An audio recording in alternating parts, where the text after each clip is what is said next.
Chaque jour, c'est le même rituel pour les bénévoles du refuge de Nérac à Figeac. Sortir les chiens, nettoyer les box, nourrir les chats. Pas moins de 80 animaux attendent de trouver un propriétaire.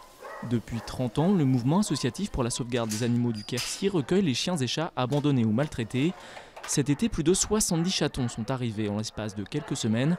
Faute de place, certains ont dû partir en famille d'accueil.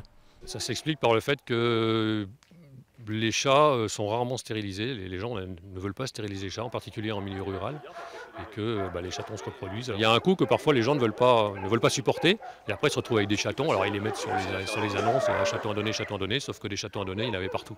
En moyenne, ce sont 300 animaux de compagnie qui sont recueillis chaque année. L'an passé, 130 chiens ont pu être adoptés contre 101 chats.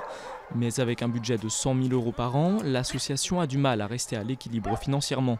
Les 120 adhérents ne suffisent pas. Le refuge a décidé de lancer un appel au mécénat. Il faut savoir que les frais d'adoption que l'on demande aux adoptants ne couvrent à peu près que la moitié des frais réels du vétérinaire, puisque les chiens ou les chats, c'est pareil, ils sont stérilisés, ils sont pucés et ils sont vaccinés. Donc quand on fait le total de ce que le vétérinaire nous facture par rapport à ce que nous, on redemande en participation, c'est la moitié. Donc en fait, pour parler crûment, chaque fois qu'un animal est adopté, on perd de l'argent. Mais c'est pas notre objectif, c'est pas de gagner de l'argent sur ces opérations-là. Notre objectif, c'est d'être suffisamment incitatif pour que les gens adoptent. Environ 10 000 € seraient nécessaires pour combler le déficit de l'association, qui compte sur la solidarité des entreprises de la région, avec peut-être l'espoir de perdurer encore 30 ans de plus.